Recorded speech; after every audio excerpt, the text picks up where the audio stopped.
അപ്പോൾ അതുകൊണ്ട് ഒരു വിശുദ്ധമായ സംഘടനൻ്റെ പോഷക സംഘടനൻ്റെ അനുഭാവികളാണ് നിങ്ങൾ, അതിൻ്റെ പ്രവർത്തകരാണ്, അതിൻ്റെ നേതാക്കന്മാരാണ്. ഈ ബോധം നിങ്ങളിൽ എപ്പോഴും ഉണ്ടാവണം. ആ നിലക്കുള്ള പ്രവർത്തനങ്ങളാണ് നിങ്ങളിൽ നിന്ന് ഉണ്ടാവേണ്ടതെന്ന് നിങ്ങളെല്ലാവരെയും ഓർമ്മപ്പെടുത്തിക്കൊണ്ടിട്ടു. നിങ്ങൾക്കൊക്കെ ഇവരൊക്കെ പറഞ്ഞു എന്തെങ്കിലും ഒരു പതിവാക്കാൻ പറ്റിയൊരു ദിക്കറ്, ഞാനതിൻ്റെ ഒന്നും ആളല്ല, ഞാനതങ്ങനെ ദിക്കറൊന്നും പറയലില്ല. ഇവരൊക്കെ ആവശ്യപ്പെട്ടതനുസരിച്ച് എന്നാൽ നിങ്ങൾ ചില ദിക്കറുകളൊക്കെ പതിവാക്കിക്കോളിയും. നിങ്ങൾ റസൂലുള്ളാഹിന്റെ മേലിൽ എന്നൊരു ഫാത്തിഹ ഓതാം. ഇലാ ഹളറത്തി നബിയ്യിന മുഹമ്മദിൻ സ്വല്ലല്ലാഹു അലൈഹി വസല്ലം. പിന്നെ ഖുലഫാഉൽ അർബഅത്തിന്റെ മേലിലൊരു ഫാത്തിഹ ഓതാം. പിന്നെ മശായിഖു തറായി കരിയക്കത്തിൻ്റെ മശായിഖന്മാർക്ക് എല്ലാവർക്കും ഒരു ഫാത്തിഹ ഓതാം. പ്രത്യേകിച്ച്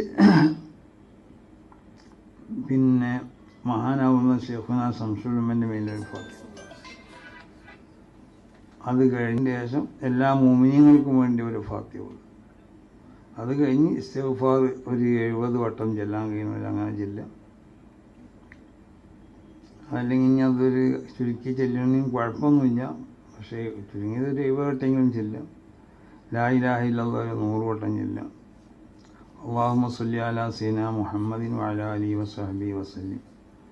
അതൊരു 33 വട്ടം സ്വലാത്തും ചെല്ലാം.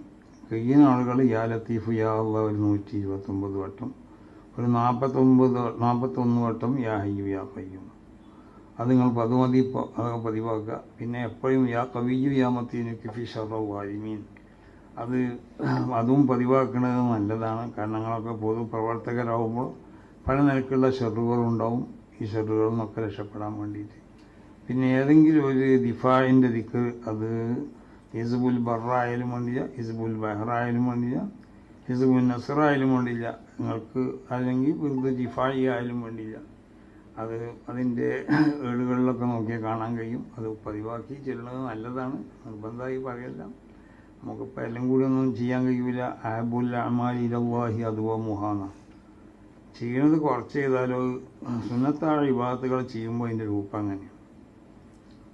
അതോടൊപ്പം ഇത് ഇങ്ങനത്തെ വിരുദുകളൊക്കെ പതിവാക്കി പോകുന്ന ആൾ അതില്ലാതെ മുടക്കാൻ പാടില്ല. ഒരു ദിവസം ചെല്ലാൻ കഴിഞ്ഞില്ലെങ്കിൽ ഖളാ കൂട്ടണം എന്നാണ് ഇമാം നബവി തങ്ങൾ വരെ പറഞ്ഞിട്ടുള്ളത്. ഒരുത്തനിക്കൊരു വിരുദുണ്ടായി, ഒരു വളീഫത്ത് എനിക്കുണ്ടായാൽ ദിവസം അവൻ പറയണത് ഒരു ദിവസം പറയാൻ കഴിഞ്ഞില്ല, അവൻ അതിനെ ഖളാ കൂട്ടണം എന്നാണ്. അപ്പോൾ അതുകൊണ്ടിട്ട് പിന്നെ തരീഖത്തിനോട് ബന്ധപ്പെട്ട സംഗതികളൊക്കെ അതല്ല ഇപ്പോൾ തോന്നുന്നത്.